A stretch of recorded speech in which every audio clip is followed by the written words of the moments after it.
Welcome, everyone. This is Araceli, Transition Wealth Advisor and Real Estate Investor in the US and Canada.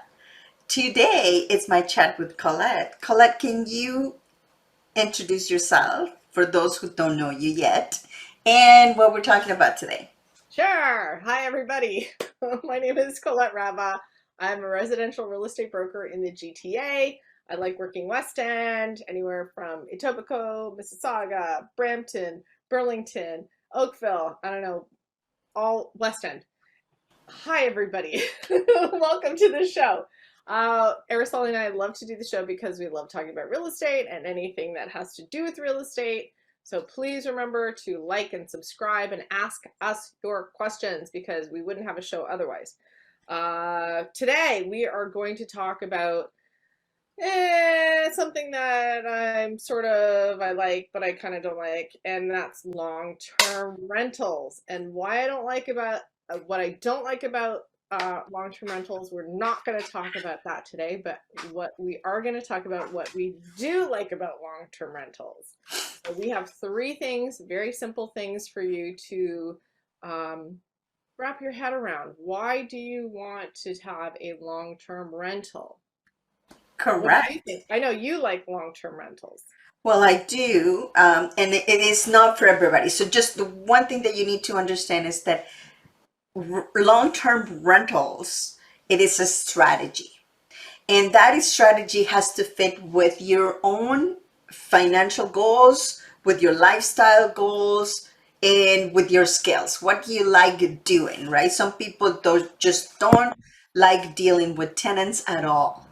And that's okay. So that's what it takes, a little bit of knowing yourself to make sure that you pick this right strategy. But if it is for you, it could be a really phenomenal strategy for you. And that's what we're going to talk about today. So, three things that you want to consider that are the benefits of having a long term rental. Do you want to get the first one, Colette? Yes, but I also want to say one other thing. So when we say long-term rental, it doesn't mean you are a an investor that wants to rent for many years. So that's not, so just to be clear on the term long-term rental is about the time that you offer the tenant. So long-term rental means you are renting for at least a 1-year lease. Short-term, on the opposite of a long-term rental is a short-term rental, which is also like an Airbnb, or you can have like an executive suite that you only offer per month, month to month situation. So right now we're talking about long-term tenants and that type of a rental. So Yeah. we have three benefits to do something like this, as Araceli said, with wanting to have a long-term tenant. You really want to figure out, the right strategy of getting a long-term tenant. What does that mean? You have to know the laws, especially in Ontario. That's why I'm not crazy about them, because they're a little strict. So when it comes to eviction and stuff like that, there's a lot of paperwork. There's a lot of knowing exactly how to get someone out of a property. That's a whole different story. But basically, the one benefit that we both love about real estate is when you hold on to real estate, it will increase in value. So that is traditionally, I can't promise you, Ursula can't promise you, Yeah. Crystal Ball can't promise you, but when you look historically, rates, property values do rise over time. So holding That's on to a property, that's number one. Your property value tends to rise with inflation and sometimes even beats inflation. So that's why we think it's a great investment to grab on today. Buy a correct. property. Yeah, So that is why when you're selecting that, and if you know you're going to do have it for several years, it's important to get the right location, because not all locations are the same and they don't appreciate as much as others. So if absolutely. you're going to be having a long-term rental, obviously try to pick a location that has high probability of going up. So Absolutely. that would And be the sometimes, first but benefit. this is the thing. Look at Toronto. Sometimes people will buy $1 million condo. They won't even rent it, but they're just waiting for that appreciation. So they know they can hang on to it. They have their own income that they can pay for it if they rent it or not. They know that appreciation is going to happen in the next whatever 5-10 years. Yeah. And they have that strategy to sell it at that point when they know they've covered their nut plus more. So number one, property values. That's the big reason why people buy income properties or having this rental property. So number two is the extra bonus of getting income coming in every month to help you pay those bills, but also to make a little bit of money too. If you Correct. So now, in this case, you have to be very careful depending on the area that you're in, because in some cases, you will not have cash flow positive. That means that after paying for all your expenses, you may not have extra money. So you have to be just careful to see where your finances are. And if that fits, if you just want to keep it for 5 years, you don't care that much about the cash flow, then you're fine.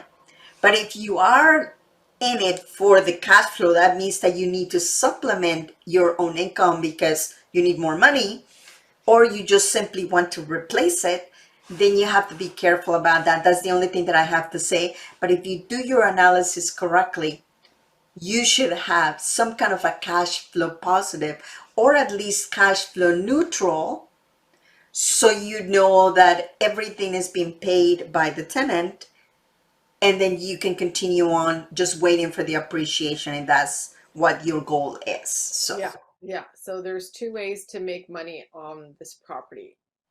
Number one, your long-term rental, you're getting that income. And number two, when you go sell it. Excuse me. So number three is a very simple thing. We all love paying taxes, don't we? yes. No, no, no, no, no. No. So, but number three is there are tax benefits to buying an income property. You do get to write off some things. You do have incentives by the government too, sometimes if you're lucky enough.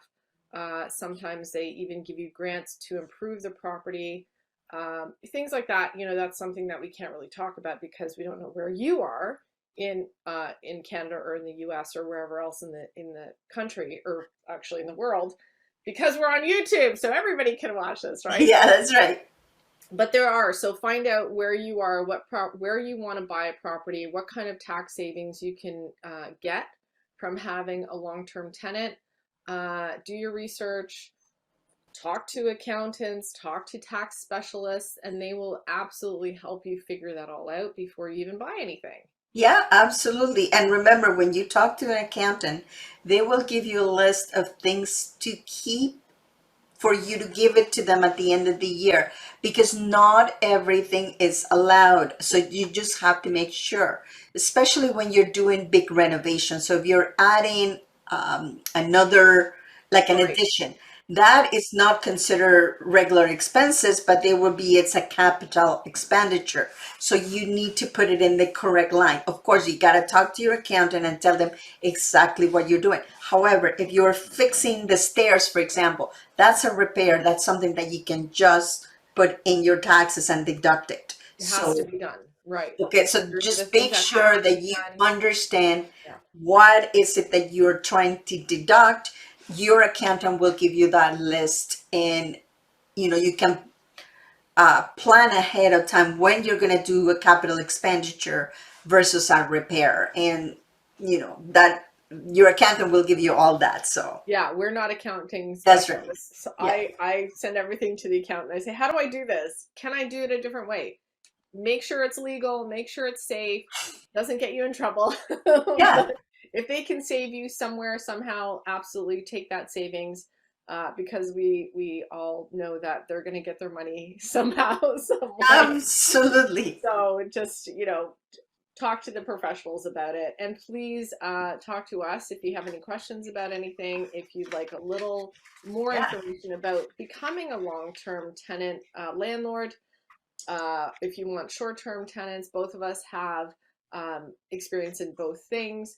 So if you really want someone to give you a little bit of insight on the reality of it, please Yes. talk to us. We're a phone call away, text away, email away. We'd love to help you. And thank you very much for joining us today. That's awesome. Well, thank you. Just to recap, just remember there's Yep. 3 benefits of having a long-term tenant or a long-term rental, number one is that you're going to gain the appreciation on the property over time. Second is that you're going to have cash flow, or you're going to have more income coming in from the property. Number three is the tax benefit, so you can deduct some of the expenses that you have in there. So if you have another one, please make sure that you comment below and let us know so we can talk about it in the next episode. Thank you so much, Colette, for being here, and we'll talk to you next week. Bye. Thank you for being here on the show.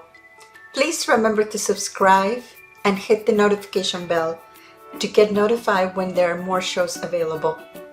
And if you would like to have more information on how to